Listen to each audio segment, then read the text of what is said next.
أعوذ بالله من الشيطان الرجيم بسم الله الرحمن الرحيم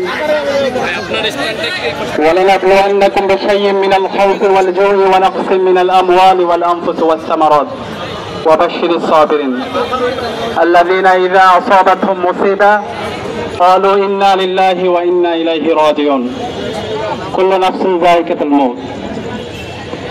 সম্মানিত উপস্থিতি, আপনারা সবাই জানেন আমাদের প্রিয় হাসান ভাই একজন কোরআনের হাফেজ ছিলেন।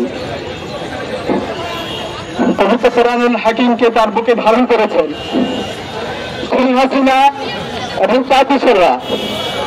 5 আগস্ট আমাদের প্রিয় হাসান ভাইকে তার মাথায় গুলি করে তাকে রক্তাক্ত করেছিল। আমাদের প্রিয় হাসান ভাইকে আমরা আজকে 9 মাস পর হারিয়েছি।